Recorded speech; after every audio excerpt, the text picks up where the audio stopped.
여러분, 우리 주님께서 우리를 이 세상 끝날까지 지켜주신다고 말씀하시고 약속하시는데요. 왜 그러실까요? 네. 우리를 사랑하시기 때문에 그렇겠죠.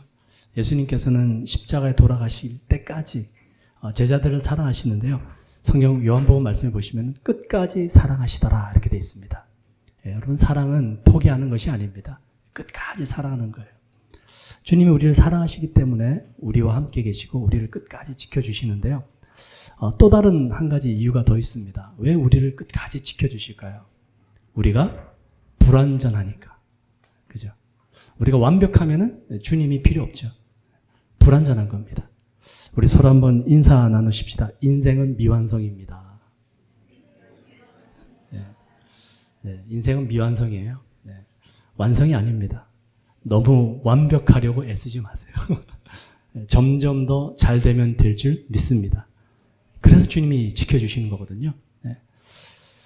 주님께서 우리를 지켜주시기 때문에 난 좀 불완전하고 난 좀 불안해도 계속해서 성숙하고 자라가면서 주님의 은혜를 받을 수 있는 것입니다. 오늘 말씀 보고 계속해서 말씀을 좀 나누길 원하는데요. 우리 로비에 우리 아기들과 관계없는 분들은 다 예배당으로 들어오시고요. 로비에서도 예배를 좀 잘 집중해서 드려주시고요. 지난주하고 오늘 이번 주까지 해서 좀 중요한 얘기를 좀 계속 하려고 그래요. 간절히 소원하고 바라는 것이 있다면 좀 성령님의 역사, 마지막 때 하나님의 그 부흥의 역사가 좀 있으면 좋겠습니다. 우리 심령의 부흥. 우리 말씀, 우리 마태복음 계속해서 5장 8절 말씀인데요. 네, 마태복음 5장 8절 말씀 한 절입니다. 우리 같이 한번 합독해서 읽도록 하겠습니다. 합독하겠습니다. 마음이 청결한 자는 복이 있나니 그들이 하나님을 볼 것이미요. 아멘. 벌써 런던에 온 지가 한 8년 넘었네요. 네. 8년 전에 이제 런던에 와서 이제 이사 오기 전에 집을 구했죠. 바로 그 처음에 구했던 집이 도로가였습니다. 그래서 문을 바로 열면 바로 도로가 있었고, 그리고 바로 그 도로가 근처에 저희들 각 집에 사는 사람들이 주차를 할 수 있게 되었어요. 새벽 예배를 나와야 되니까 그 겨울에는 또 시동을 걸어 놔야 되잖아요. 시동을 이제 좀 걸어 놓고 이제 바로 집 앞이니까 집 앞에 좀 안에 들어갔다가 좀 힐업 되면은 차량이 좀 가열이 되면은 이제 나와서 운전해서 교회를 오려고 하고 있는데, 한 번은 이제 차 시동을 켰어요. 가열 좀 해놓고 들어갔다 나왔는데 경찰차가 탁 저희 집 앞에 기다리고 있는 거예요. 깜짝 놀랐죠. 이상하게 경찰차는 죄를 지은 것도 없어도 보면 놀라요. 근데 경찰이 그러는, 이 차가 너 차냐? 그래요. 내 차다. 그랬더니 너 이 차는 리모트 컨트롤하는 시동 켜는 차냐? 아니면은 차 키를 넣고 시동 켜는 차냐? 물어봐요. 차 키를 넣고 켜는 차다. 리모트 컨트롤하는 차가 아니다. 그랬더니 그렇게 하지 말래요. 차 키로 시동을 켜놓지 말래요. 그러다가 이 차 도둑을 맞는다라는 겁니다. 그러니까 그 새벽에 경찰차가 이렇게 패트롤을 도는 거예요. 순찰을 도는 겁니다. 그러면서 저한테 그런 얘기를 하는데, 이제 그러면서 하는 말이 이거예요. 너네 같은 사람 때문에 너네가 차 도둑 맞으면 경찰에 신고할 거 아니냐. 경찰에 신고하면 그것 때문에 우리 경찰들이 피곤하다. 그렇게 얘기를 하는 거예요. 무슨 대꾸를 못 하겠더라고요. 대꾸도 못 하고, 그러냐, 알겠다, 다음부터 주의하겠다. 그러고 이제 왔는데, 여러분, 경찰차, 이 차 면에 보면 이렇게 돼 있죠. To serve, to protect 이렇게 돼 있습니다. 물론 뭐 경찰관들이 피곤하겠죠. 숫자는 작고 범죄는 많고. 그래서 그 범죄를 좀 줄이기 위해서 이제 사람들에게 그렇게 권면하고 얘기하는 것 필요한 것 같아요. 물론 뭐 경찰관의 어떤 투철한 사명 의식은 아니더라도요. 마음의 동기입니다. 동기. 야, 나 때문에 나가 피곤하니까 좀 그렇게 하지 마. 마음의 순수한 동기가 아니잖아요. 그죠? 뭔가 좀 애매합니다. 무슨 경찰관의 투철한 사명의식 이런 걸 바라지는 않는데, 좀 시민들을 위하는 말로 좀 대신했었으면 하는 아쉬움이 남는 사건이었어요. 심리학자들이 한번 시험을 해봤습니다. 한 학생들 그룹을, 세 그룹을 뽑아가지고요. 그림을 좋아하는, 그림 그리기를 좋아하는 학생들이에요. 그래서 한 그룹, 두 그룹, 세 그룹을 정해놓고 테스트를 해봤는데, 한 그룹 학생들에게는 이제 미리 얘기를 해줍니다. 이거 니네 그림 잘 그리면 상 줄 거야. 실제로 그렇게 상도 주고요. 그다음에 두 번째 그룹 학생들에게는 상을 주겠다라는 얘기는 안 했어요. 상을 주겠다는 얘기는 안 하고 서프라이즈로 중간중간 이렇게 상을 주는 겁니다. 그 그림을 그리는 작업이 하루 만에 끝나는 게 아니고요. 며칠 걸리는 작업이었거든요. 그래서 이렇게 숙제를 주고 자녀들에게, 학생들에게 상 주겠다 약속한 그룹 한 그룹, 그리고 서프라이즈로 상 주는 두 번째 그룹, 그리고 마지막 세 번째 그룹은요. 상 주겠다는 말도 안 주고 안 하고 상도 주지도 않고 그냥 그림을 좋아하는 사람들이니까 뽑았으니까 그냥 그림을 그리게 한 겁니다. 이 세 그룹을 딱 정해놓고 똑같은 그림을 주고 그림을 다 그리겠어요. 일정 정해진 기간이 지났습니다. 그 기간이 끝난 다음에 그 그림을 그린 학생들의 그 그림의 퀄리티, 그리고 그 학생들의 자세, 이건들을 이렇게 딱 분별을 해보니까요. 아주 신기하고 재밌는 결과가 나왔어요. 뭐냐면은, 여러분, 제일 그림을 끝까지 잘 완성하고 또 이렇게 그림을 그리는 데 있어서 포기하지 않고 계속해서 흥미를 가지고 그림을 그려낸 그룹이 어떤 그룹일까요? 첫 번째 그룹일까요? 두 번째 그룹일까요? 세 번째 그룹일까요? 세 번째 그룹입니다. 이게 참 신기한 결과죠. 우리 상상에 바뀝니다. 우리는 상을 주면 그죠? 뭔가 더 잘할 거라 생각하는데요. 실제 결과는 그렇지 않았습니다. 정말 상도 주지도 않고 상 주겠다라고 말하지도 않았는데 이 세 번째 그룹의 학생들이 그냥 그림을 좋아하는 학생들이었어요. 물론 다 첫 번째, 두 번째, 세 번째 다 그림을 좋아하는 학생들입니다. 그 마지막 세 번째 그룹 학생들이 끝까지 그림을 그려내고 흥미를 잃지 않았다는 결과가 있어요. 첫 번째 그룹 학생들은요, 상을 중간중간에 줬어요. 그랬더니 그 학생들의 마음의 상태가 끝까지 그림을 그리는 데 있어서 흥미를 잃어버리는데 50% 학생들이 흥미를 잃어버렸어요. 그러면서 이 결과를 낸 분들이 이런 얘기를 합니다. 뭐라고 얘기를 하냐면요. The study demonstrates the dangers of extrinsic motivation and the power of intrinsic motivation.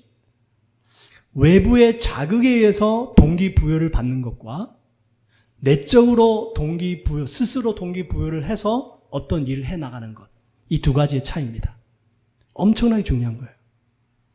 외부의 자극, 상이나 벌, 외부의 자극이죠. 그것 때문에 내가 뭔가를 하게 된다. 그것 때문에 나에게 동기부여가 된다. 오래 못 간다라는 얘기예요. 반대로 내면의 세계에서 스스로 내 자원하는 심령 속에서 동기부여가 돼서 뭔가를 해나간다. 그렇게 됐을 때는 그 일들을 끝까지 해나가게 된다는 사실입니다. 이게 얼마나 중요한지 몰라요. 이 결과 이야기를 이렇게 쭉 읽어 내려가면서 생각난 말씀이 우리 사도행전 2장에 나오는 오순절 사건입니다. 오순절 날 성령이 임하고요. 여러분, 그 오순절 날에 임한 성령 사건으로 말미암아서요, 그 모든 사람들이 각 사람의 필요를 따라 자기 소유를 나눠주는 삶을 살게 되죠. 이건 여러분 어떤 제도나 사상이나 인간이 이것을 가지고 만들어낸 시스템이 아닙니다.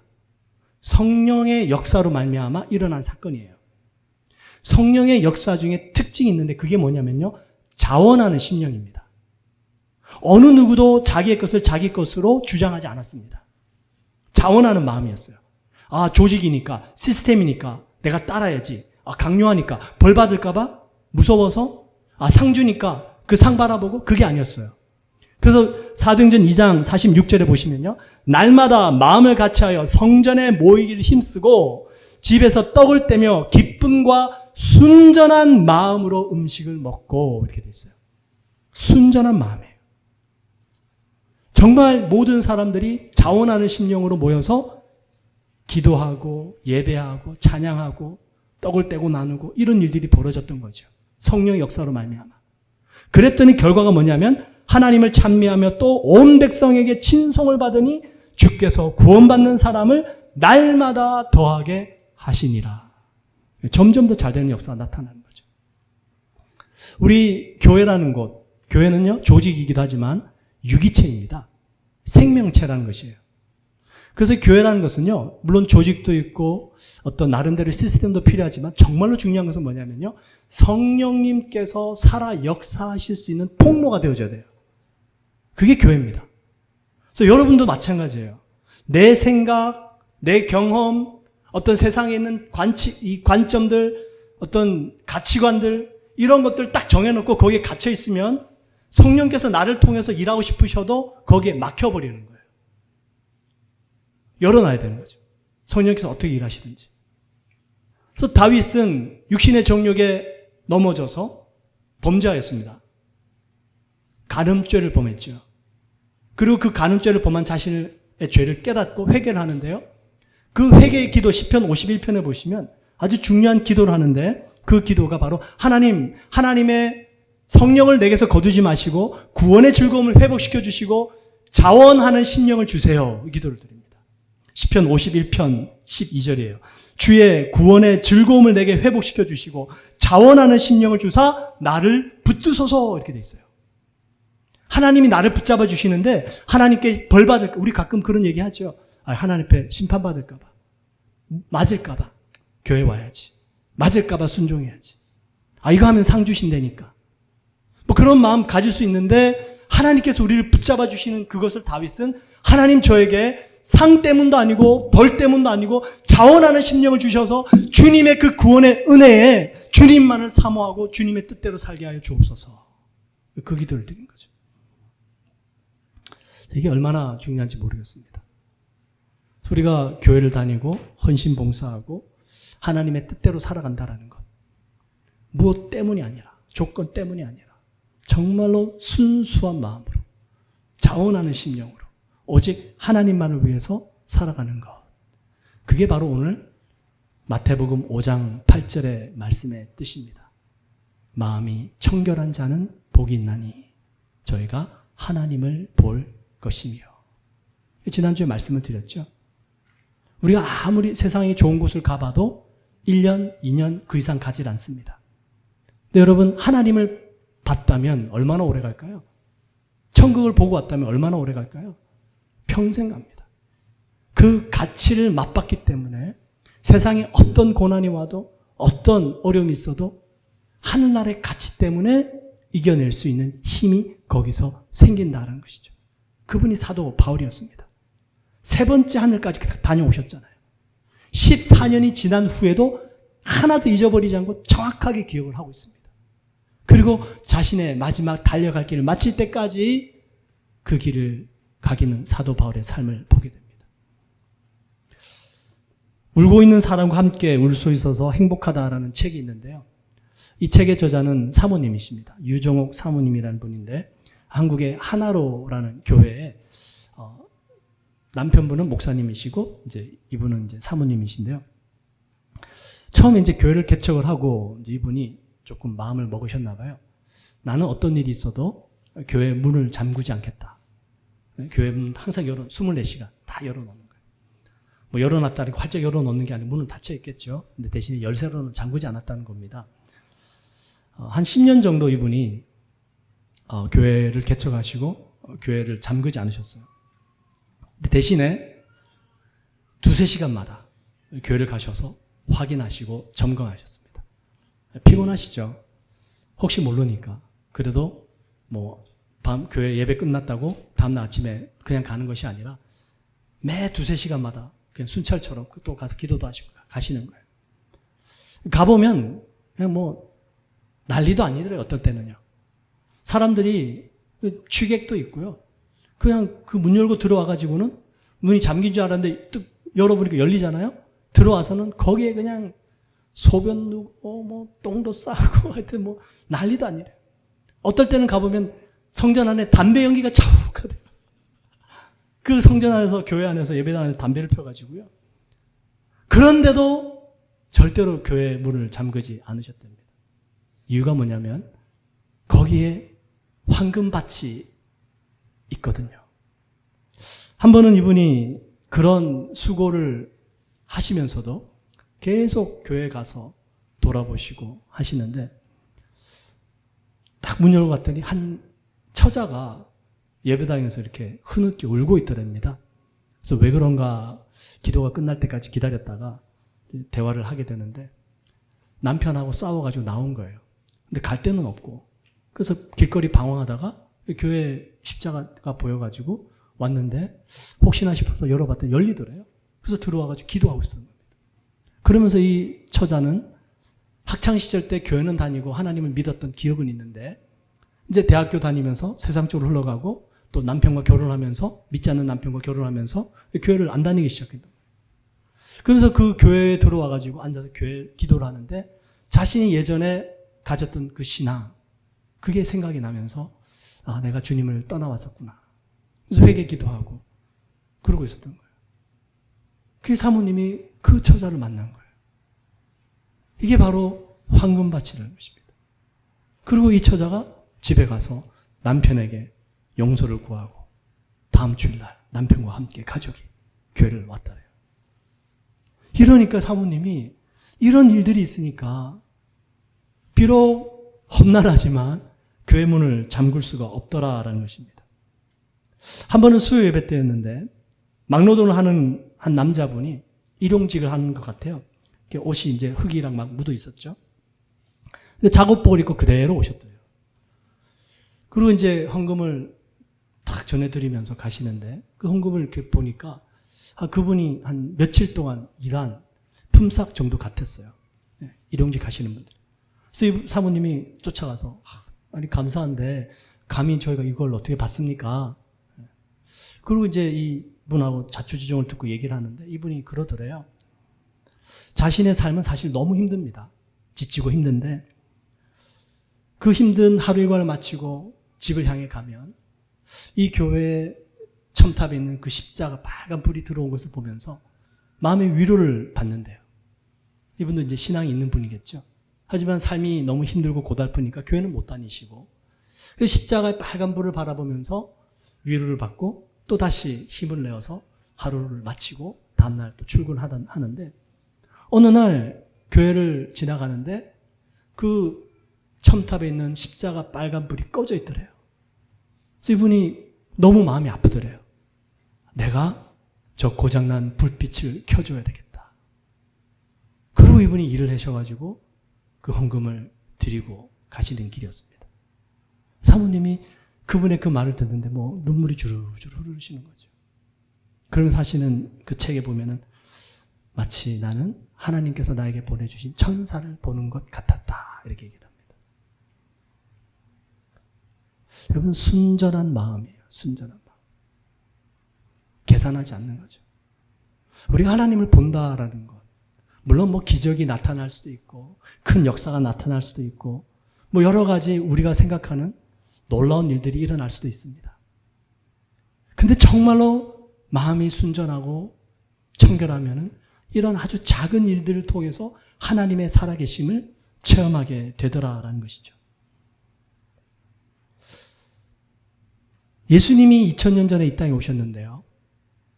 그 예수님을 그 당시 때 그 이스라엘 땅에 사는 사람들은 자신들의 육안으로 보았습니다. 예수님의 가르침을 들었어요. 그런데도 예수님을 알아보지 못했습니다. 왜 그랬을까요? 여러분들이 2000년 전으로 돌아가셨다면 이스라엘 땅에 사셨다면 예수님을 알아볼 수 있었을까요?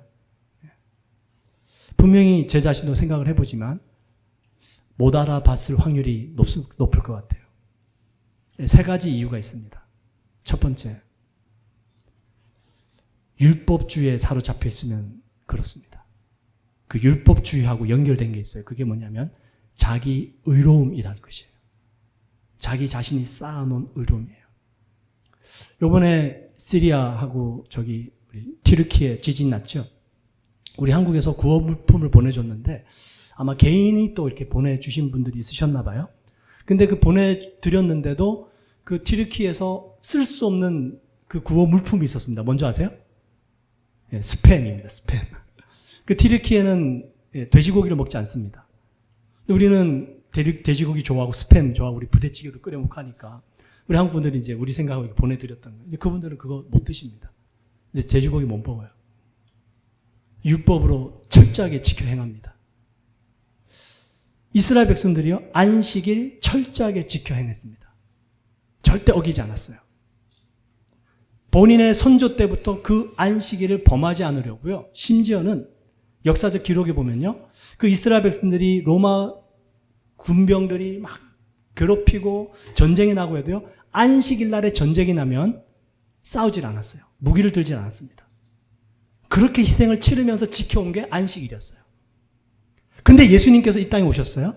안식일 날 뭐 하십니까? 뭐 제자들 지나가다가 밀밭에서 막 벽 까먹고 안식일 날 예수님 막 사람 고쳐주고 눈 뜨게 해주시고 안진뱅이 일으키시고 막 이러신 거예요. 율법주의자들이 기겁을 하는 거죠. 우리가 어떻게 지켜온 안식일인데. 여러분 자기 의로움으로 인생을 살아가면요. 하나님께서 성령의 역사를 통해서 뭔가 새로운 일을 행하시고자 할 때 내가 판단합니다. 이건 아니야. 이건 맞아. 내가 하나님을 판단하는 거죠. 그래서 율법주의자들은 예수님을 봐도 못 알아봤습니다. 자기 의로움과 자기 선함과 율법은 연결이 되어 있어요. 내가 쌓아왔던 건데 그게 무너진다고 생각하는 거죠. 여러분 조심해야 됩니다. 우리 그리스도인들도 마찬가지예요. 내가 신앙생활하면서 나는 이렇게까지 해왔는데 아니 저 사람은 어떻게 저럴 수 있지? 그럴 수 있거든요. 두 번째 조심해야 될 것이 말씀을 자꾸만 깜빡깜빡 잊어버리고 살아가는 것이에요. 여러분 예수님께서 마음밭에 비유하시죠. 길가 그리고 돌짝밭 그리고 가시밭 그리고 옥토밭 네 가지 말씀하십니다. 길가밭은요. 길가에 씨앗이 뿌려졌는데 새들이 와서 찝어먹고 날아가 버린 사람이에요. 씨앗은 말씀이거든요. 우리가 주일날 들었던 말씀들 뭐 요즘 성경 읽기 계속 하고 계십니까? 그러면 성경은 내가 읽었던 말씀들 한 단어라도 한 문장이라도 한 구절이라도 내가 그것을 붙잡고 내 마음속에 품고 살아야 되는데 그 읽을 때는 있는데 딱 돌아서는 순간 잊어버리고 또 내 생각으로 살아가는 거예요. 말씀이 내 마음에서 떠나가도 전혀 개의치 않습니다. 씨앗을 새가 와서 물어가는데도 새를 그냥 내버려 두는 거예요. 그게 길가와 같은 밭입니다. 새들이 와서 말씀을 쪼아먹고 말씀을 잊어버리게 하면 그 새들을 쫓던지 아니면 다시 말씀을 펴서 읽고 내 마음속에 말씀을 심던지 해야 되는데 안 하는 거예요. 귀찮은 거예요. 돌짝밭, 가시밭. 말씀을 받을 때는 은혜롭고 좋은데 세상 살다가 유혹이 찾아옵니다. 고난이 찾아옵니다. 그러면 세상 가치관 앞에서 무릎 꿇는 거예요. 하나님 나라의 가치, 이것을 마치 에서처럼 내 장자 신분이 뭐가 중요한가? 내가 지금 배고파 죽게 생겼는데 야곱아 네가 져라. 그리고 네가 쓴 팥죽 나에게 달라. 팔아버리는 거죠. 하나님 나라의 가치를 세상의 가치와 맞바꿔버리는 것입니다. 예수님을 알아볼 수가 없어요. 하나님을 볼 수가 없습니다. 마지막 세 번째. 예수님을 너무나도 잘 알았던 사람들. 예수님의 고향 사람들이에요. 예수님께서 그 고향 땅에서는 기적을 행하실 수가 없었어요. 예수님께서 뭔가 기적을 행하시고 뭔가 하시려면 그 고향에 사는 사람들이 예수님께 뭐라고 그러죠? 야, 너네 아빠 목수 요셉 아니야? 너네 엄마 마리아고 너네 동생들 여기 지금 우리 동네 같이 살고 있잖아. 에이, 네가 뭐라고. 예수님을 인정하지 않습니다. 예수님 말씀하시죠. 선지자가 고향에서는 인정을 받지 못한다 말씀하십니다. 그러면 그 고향 사람들은 도대체 예수님을 왜 못 알아봤을까요? 자기 경험 때문에 그래요. 그렇잖아요? 아, 내가 저 예수라는 사람의 아버지를 알고 엄마를 아는데 그 현실 세계 속의 경험입니다. 여러분, 우리의 경험과 지식은 중요한데요. 뭘 조심해야 되냐면 내 경험을 원리로 만들지 마세요. 그죠? 무슨 말씀인지 알아요? 내가 경험한 것을 원리화 시켜버립니다. 뭐 어떤 예를 한번 들어볼까요? 우리 한국 사람들 다 급하다. 하나의 그게 원리가 되면 여러분 한국 사람 다 급합니까? 100%예요? 아니잖아요. 안 급한 사람 있어요. 그죠? 여유로운 사람, 좀 낙천적인 사람, 느긋한 사람 있습니다. 그런데 내가 겪어본 한국 사람은 다 급해. 원리화돼 버리는 거죠. 그건 조심해야 되는 거예요. 대부분의 사람이 그럴 수 있을지라도 안 그런 사람도 있을 수 있겠지. 열어놔야 됩니다. 근데 우리 사람은 이상하게 이 원리를 만들고 공식을 만드는 걸 좋아하는 것 같아요. 그러면 편하니까. 그 공식만 딱 알면 적용하면 편하다는 얘기예요. 근데 하나님의 성령의 역사는 그렇지 않습니다. 바람이 임의로 불매, 어디서 와서 어디로 가는지 알지 못하는 것처럼 성령의 사람은 이러하니라 돼 있어요. 바람이 부는데 공식이 있습니까? 없어요. 성령님은 우리의 인간의 경험이나 공식을 따라 움직이시는 분이 아니십니다. 예수님은 사람들의 경험을 따라 일하시는 분이 아니세요. 그러니까 예수님을 그렇게 봐도 못 알아보는 거예요. 조심해야 되겠죠. 우리들 역시도 나는 그 당시 때 2000년 전에 있었다면 예수님 알아봤을 거야. 이 마음 내려놔야 돼요. 섰다고 생각하면 넘어질까? 조심하라. 나 역시도 그랬을 거야. 나 역시도 율법주의자들처럼 정말 내가 이뤄놓은 의로움 때문에 아마 예수님께서 안식을 어기셨다면 붕괴했을 것이고, 그 예수님의 고향 사람들처럼 예수님을 저 사람 목수의 아들 그냥 이렇게 취급해 버렸을 것이고, 아마 나 역시도 그랬을 거야. 그래서 그 마음을 가지고 우리가 주님 앞에 나아가는 거예요. 우리는 완벽할 수 없습니다. 주님이 원하시는 것은 완벽이 아니라 완성이라고 그러죠. 완벽은요, 한 번에 다 잘 되는 거예요. 처음부터 다 잘 만들어 놓는 겁니다. 그런데 완성은 처음은 좀 미약해요. 뭔가 어설픕니다. 그런데 점점 더 잘 되어 가는 역사죠. 설교 잘하고 싶은 제 마음속에 순수한 마음만 있을까요? 네.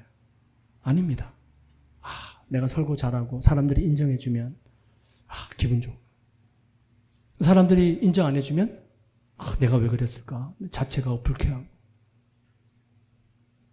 정말 하나님의 영광을 나타내고 싶고 정말 성도님들 사랑하는 마음으로 설교를 준비하지만 100% 순수하진 않을 수 있다는 사실이에요. 그게 인간입니다. 여러분 존 버년이라는 분 아시죠?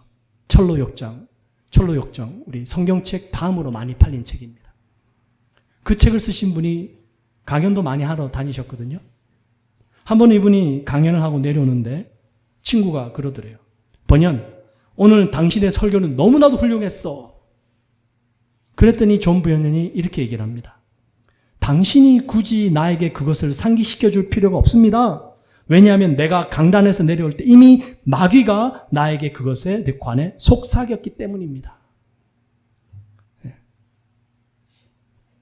정말 하나님의 일을 하나님을 위해서 하고 싶은데 그럼에도 불구하고 우리 마음 안에는 나의 자아가 거기에 들어가 있다는 사실. 그래서 우리가 누군가 내가 열심히 하고 봉사하고 했는데 인정해 주지 않고 내가 원했던 기대만큼 내가 뭔가 대가가 돌아오지 않을 때 섭섭합니다. 속상해요. 그때 우리가 그 마음을 가지고 어떻게 해야 되냐면 하나님께 나가야 된다는 사실이에요. 내가 100% 하나님 앞에서 순수하지 못한 건 아닌가? 그 마음을 가지고 주님 앞에 나아가면 그 마음 주님이 만져주세요. 회복됩니다. 그런데요, 그 마음을 가지고 시험에 빠지고 다른 사람들 험담하고 욕하고 나는 옳은데 내가 이렇게 열심히 했는데 자기 의로움에 빠져버리면 이게 회복되는데 너무 오랜 시간이 걸리고 잘 회복이 안 돼요. 상처로 남게 됩니다. 내가 이렇게 열심히 했는데 알아주지 않는구나. 섭섭하네. 내 마음에 왜 이렇게 섭섭하게 들어오지? 이게 나의 욕심이 있는 것이구나. 그리고 그 마음을 가지고 주님 앞에 나가야 되는 거거든요. 그게 청결한 마음이에요. 그 사람에게 하나님이 하나님을 보여주시고 하나님을 나타내 주신다는 사실. 근데 우리는 대부분 그렇게 하질 않아요. 내가 오라 이렇게 가는 거죠. 여기에서 우리가 완벽주의에 대해서 좀 조심해야 되는데요. 완벽주의도 4가지 종류의 완벽주의가 있어요. 회피형 완벽주의가 있대요. 그 회피형 완벽주의는요, 이런 사람입니다. 야, 똑바로 제대로 안 할 거면 아예 시작도 하지 마. 회피형 완벽주의. 아, 나 제대로 못 할 것 같아. 아예 안 할래. 회피형 완벽주의. 두 번째, 감독형 완벽주의가 있어요. 자신이 완벽하니까 자신이 가지고 있는 기준으로 다른 사람들을 이렇게 질타하는 거예요. 그게 뭐냐면은 감독형 완벽주의예요. 내 기준이 엄청 높은 거예요. 그래서 내가 생각하는 그 기준에 맞지 않으면 이거 잘못됐어. 이거 고쳐. 더 열심히 해. 옆에 있는 사람 피곤하죠. 감독형 완벽주의. 세 번째, 자책형 완벽주의가 있대요. 이 자책형 완벽주의는 기준이 자기 자신이 아니라 다른 사람입니다. 비교하는 거예요. 아, 저 사람은 저렇게 잘 됐는데 나는 왜 이 모양이지? 결과가 중요한 거예요. 내가 이렇게 열심히 했는데도 결과가 안 좋았으니까 그래, 난 뭐 최선을 다했으니까 괜찮아. 이게 안 되는 거예요. 야, 저 사람은 저런 결과가 나타나는데 나 이것밖에 안 돼. 끊임없이 자책하는 거예요. 자책형 완벽주의. 이 세 가지 조심해야 되겠죠. 회피형, 감독형, 자책형. 그리고 마지막 건강한 안정형 완벽주의가 있어요. 이 사람은 완벽을 추구하는 것이 아니라 완성을 추구한다고 합니다. 처음에는 잘 안 되지만 점점 더 괜찮아질 거예요. 또 한번 해보지 뭐. 도전하는 거죠. 걸림돌을 삼지 않고 걸림돌을 디딤돌을 삼는 거죠. 실패할 수 있죠. 넘어질 수 있죠. 그럼에도 불구하고 또다시 일어나서 가는 것입니다. 하나님이 우리에게 뭘 원하실까요? 완벽이 아니라 그죠. 끊임없이 하나님은 우리와 함께 하시고 우리를 지켜주시고 인도하여 가십니다. 그래서 우리가 거룩한 삶의 모습으로 나아가길 원하시겠죠. 그래서 그 하나님의 마음을 품고 우리가 보는 것이죠. 내 자신을, 또 다른 사람을. 에즈버리 부흥 우리 다 소식 들으셨나요? 네. 지금 미국에서 정말 큰 부흥이 이 코로나 팬데믹 시절에 일어나고 있습니다.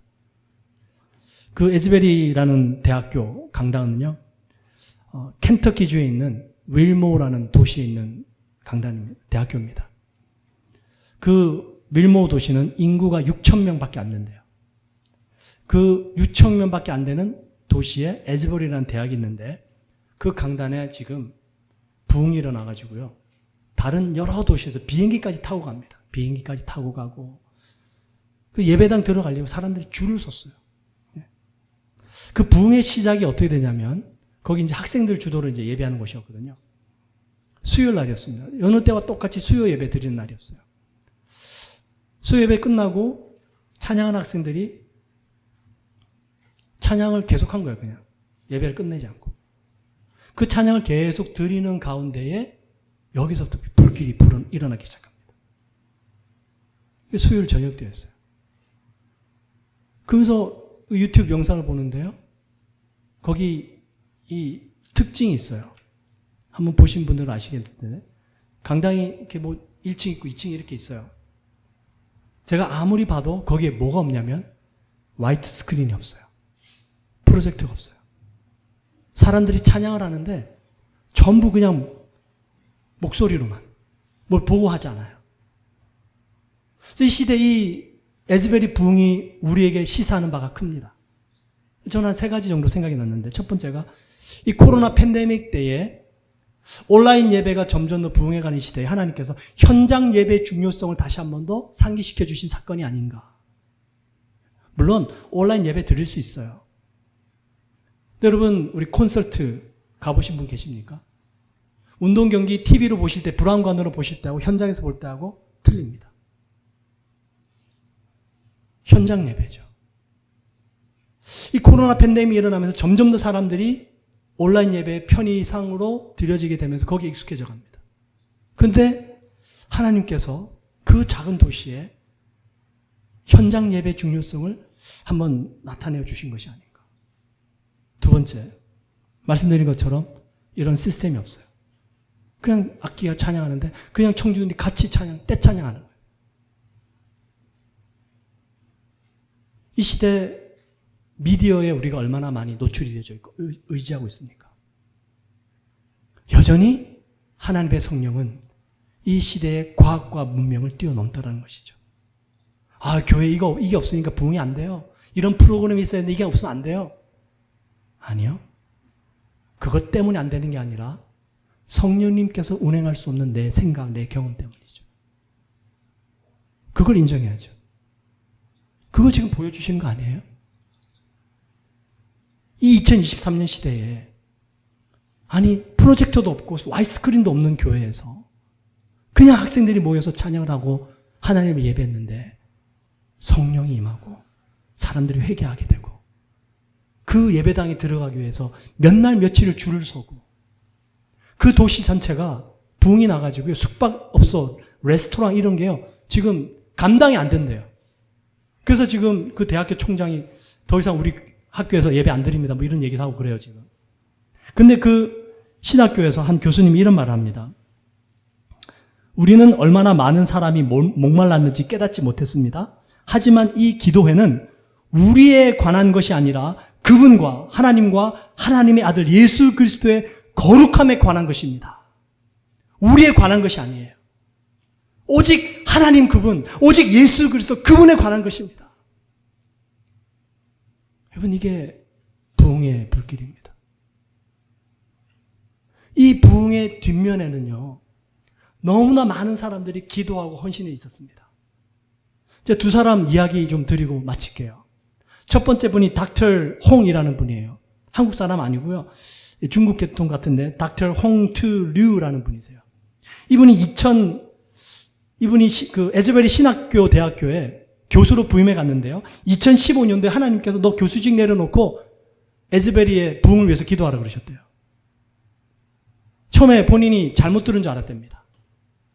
그래서 하나님의 뜻인지 아닌지를 검증하는 시간들을 좀 가졌대요. 그러고 나서 이거 분명히 하나님의 뜻이구나.